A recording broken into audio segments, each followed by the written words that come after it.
We have a guest coming up. Yes. I'm looking forward to hearing me from. too. Wonderful man who's interviewed me twice and really gets the big picture, to say the least. Yeah. Very eloquent man. Yeah. Very good. His name is David Knight, and he's joining us from InfoWars. These are the people you see on the internet, and they are out there spreading a word, a message that is extraordinarily important. And matter of fact, we've got a couple minutes here before the time he's slated to come on, but he's here early, as a professional will do, and he's standing by. David Knight, thanks for joining us. Hi, David. Well, thank you. Can you hear me all right? We're hearing you just fine. Okay, and how's our audio coming through for you? Very good. I just wanted to say to the audience, you know, when we look at this from a historical perspective, I think about Martin Niemöller, who said famously about Adolf Hitler's Germany, you know, first they came for this group and it wasn't me, so I didn't do anything about it. You know, first they came for Ross. And if you don't do something about it, one day they're going to come for you. And you're going to find there's nobody to help you. And that's the thing that we all need to understand. I tweeted out earlier today, I said, you know, liberty is the one thing we can't have unless we give it to others. You need to think about the precedents that are being set here in this case against Ross. And you need to think about how our due process, how our legal system has been corrupted. At the heart of it is this war on drugs. And we have to understand this is yet another failed government prohibition program like alcohol prohibition. But I want all of our audience to think about it from the standpoint that when we had alcohol prohibition, number one, they didn't come after the end users. They went after the guys who are running the operations, the Al Capones, whatever.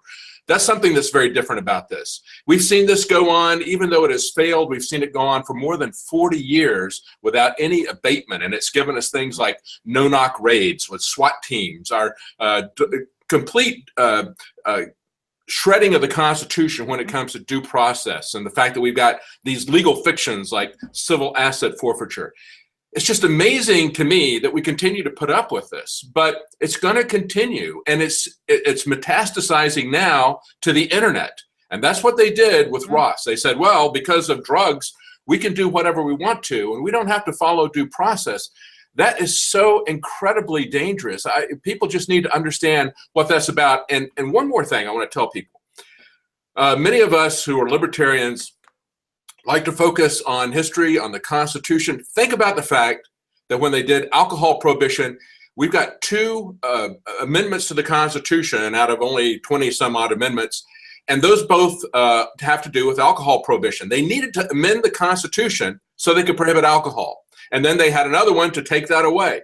Where is the amendment that would criminalize and prohibit, let's say, marijuana or cocaine or any of these other drugs? See, we've gone to a situation where everything is prohibited by the government unless they explicitly authorize it. That's completely upside down from the Constitution. And when we allow this kind of stuff to happen, it just continues to get worse. We see the SWAT team raids, and now we see the raids on the internet. And it's not just Ross, it's like Kim.com, where they're coming after people who have websites, and they say, well, because somebody did something on your website that we think is criminal, now we're going to come after you. We're going to take down your business without any authorization. We're going to put you in jail for multiple lifetime sentences. It's absolutely amazing what I've seen in this case against Ross. And people need to understand your life is on the line as well. It's not just Ross's life that's being destroyed.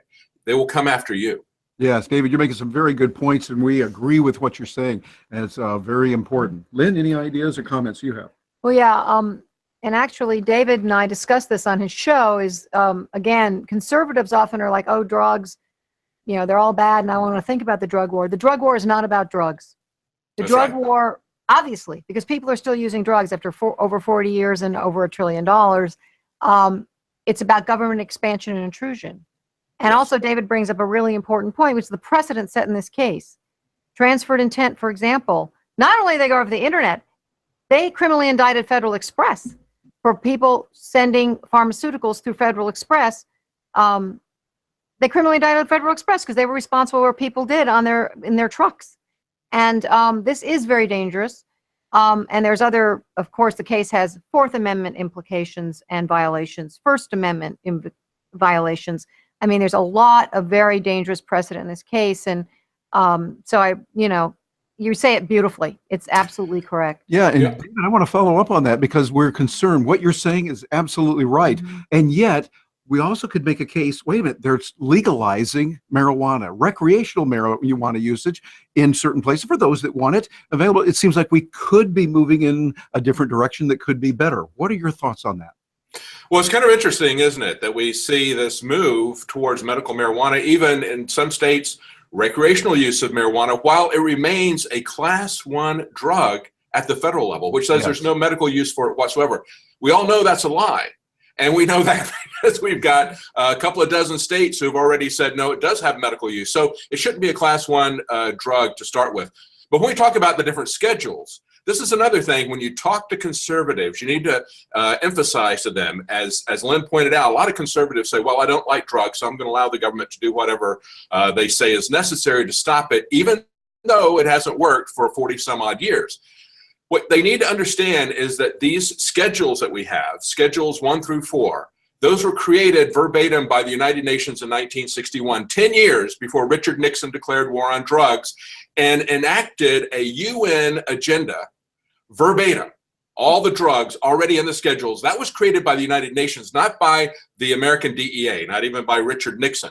That war on drugs is a global war created by the United Nations. And so when you talk to conservatives, you need to talk to them about the Constitution. Say, where's the amendment to take this away? We had it for alcohol. Why don't we have it for any of these substances?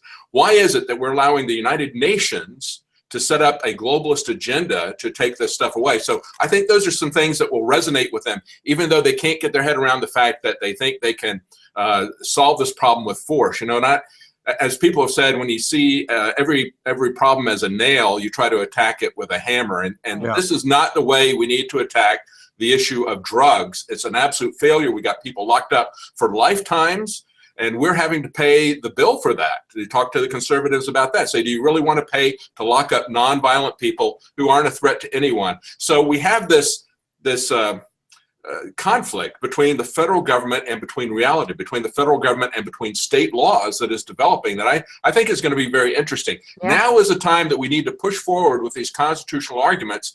And when I see what happened to Ross, and I look at history again, you know, going back to many of the people who left Europe, who left England to come here to America. Again, this is an argument you can make to conservatives. A lot of them came here for religious freedom. That's part of our First Amendment. First thing they were concerned about was religious freedom, freedom of speech. And you had people like William Penn, who founded Pennsylvania. They were told they couldn't meet at that church because it was against the Church of England's laws. Everybody had to belong to the government church. So they met, they kept meeting there. They locked that church's doors, so they met on the steps. Wow. And when they did that, they locked up William Penn. This is before he came to America. They had a trial, and the jurors there said, I don't see that we see that he violated the law, but I don't see that he did anything wrong. And so that's when jury nullification began. And what the judge did was, because the jury let him go, they had to let William Penn go, but what they did was the judge took it out on the juror foreman and the assistant foreman. The foreman was Edward Bushnell. And he locked him up for a very long time, several weeks, until some people came out and said, show us the law that he violated when he freed William Penn. So that established jury nullification. We need to understand what our rights are as individuals so we don't get railroaded by these dishonest prosecutors like we had in the Ross case. So that established jury nullification, also established habeas corpus. They'll talk about the precedent for habeas corpus, but they don't want you to know about jury nullification. So that's one thing that we need to tell people. You have a right as a juror to stand up for the freedoms of your fellow citizen. That's what the juries are for. And in the case of Ross, we see these dishonest prosecutors withholding evidence, rigging the whole process at the court, and that's the place where the jurors need to say, no, you're not going to do that. Right. Yeah, definitely. Absolutely. We see we've got a chance to stand up and say things. So when you see the trend, and many people saying, okay, we want legalization of marijuana for recreational use in states like Colorado, Washington, now California, et cetera, I don't think we're going to see that repealed. I think we're going to see it moving more and more. So my state of Florida, where they finally won the hard-fought battle of legalizing it for medical marijuana. Does it seem like we might go even farther, that we might see more freedom and liberty and a government reluctantly letting people do what they want with their own bodies? Well, I certainly hope so. I don't see that the government, the federal government and the UN can turn this back on marijuana. And I think that we can take that and we can show and expose the fraud of this whole war on drugs with the schedule, saying, look, here's something that you have put as the most dangerous drug, and it's not dangerous. It's not as dangerous as alcohol, and you don't have a constitutional authority to prohibit it, and your laws don't make any sense. So maybe we can start to wake people up to the failure of that whole mindset of prohibition, because I think what's going to happen, they're not going to be able to stop this wave of marijuana legalization. It's going to continue. What I hope that we'll see is that people understand the principles involved, so we don't see the DEA and this drug prohibition regime, the SWAT police, the police state, the surveillance state. I hope we don't see that continue and just move on to these other drugs like cocaine or heroin. They need to understand, and I've talked to law enforcement against prohibition, former police officers and prosecutors for the most part. Some of them are still serving, but most of them speak out after they retire. And they say, we understood that this absolutely did no good. As a matter of fact, it corrupted our legal system. It corrupted the cops. It corrupted the judges, and it threw a lot of nonviolent people in jail. So hopefully we're going to understand that prohibition itself is the problem, but I don't see that they're going to be able to solve this on marijuana. Marijuana is something they can't put back into the box it's out. Yeah, that is a good thing. And matter of fact, here on our free Rossathon today, we had Neil Franklin, we had Barry Cooper, both of whom are former police officers and now are fighting to help people move in that direction. Do you see others moving in that direction and possibly embracing that? Lynn, I'm wondering if you have any ideas on that as well. Oh, well, I was going to say something different, but okay. I feel like Ross's case is also not only about drugs at all. And I think David touched on it. The violations of his rights and his due process rights in the trial are a big concern to me, just as a citizen, and should be to everyone, because as I said before, fair trials are a pillar of our liberty, and this was not a fair trial. And as he was talking about prosecutors, and Judge Kaczynski of the Ninth Circuit has written about how it's an epidemic that prosecutors ignore the Brady Bill, that rule, that there's all of these violations, and we're losing our protections through and the sensationalizing of, oh, we'll keep you safe. Oh, it's drugs. And people need to see past that to what's really going on, because we're losing our freedom. And that's what David says so well. Yeah, we're seeing it moving in that direction and wondering what the direction is if there are police officers doing that. David, what are your thoughts on that? Well, that's right, Lynn. It is bigger than drugs. I started talking about drugs because it's part of this particular case, and because where a lot of this stuff began. But the problem, and we can already see it, we don't even have to project it from historical trends, it's metastasizing way beyond drugs. So when you talk to your conservative friends, say this is about saying that guns are so dangerous that we've got to prohibit them, or to say that free speech is so dangerous that we have to prohibit it. Yeah. You already see that happening with the fake news narrative that's coming out. And we know who the fake news has been. We know that the government authorized themselves to do propaganda internally in the United States, saying that Voice of America and these other Radio Free America that were prohibited from operating in the United States, they were given permission to do that 3 years ago. We had Operation Mockingbird a long time ago. So we understand as we look at the mainstream media that there is an attack on the internet in general. And this whole case with Silk Road falls into that. And so they're using the methods of prohibition. It's a tactic that they use. But we understand that their whole strategy is one of a police state, of a surveillance state, of shutting down our due process rights. So we need to understand historically where our rights came from. We need to understand the importance of them, and we need to push back against specific high-profile cases like Ross's case here.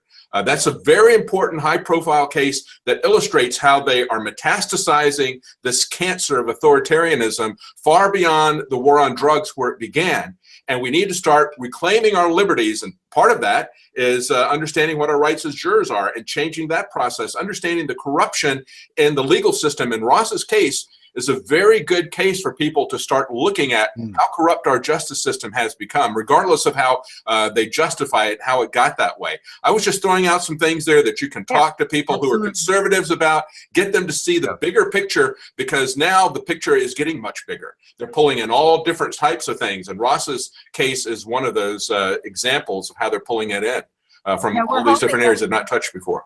Yeah, exactly. We're hoping it can be used as a spotlight on these issues you know, because of the high profile nature. I think it's exactly right. It could shine a light on some of this as an example.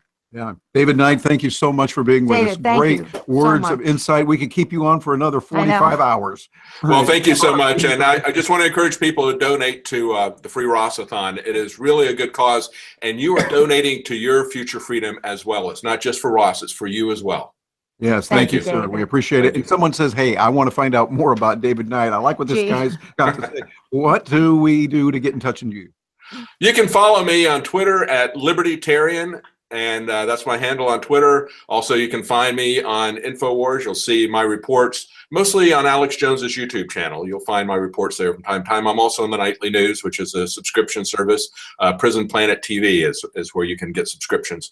I also guest host for Alex when he's not here today. I did part of the show. He's out of town today, so I'm sure he would have loved to have been part of this, but he's out of the office today. So yeah, thank you. But you can find it, and I'll link to my reports if you look at me on Twitter at Libertarian. That's my handle there. Thank you. Awesome. Thank you. I like that. Yeah. David, thank you, sir. We appreciate Thanks, you being David. with us. Thank you.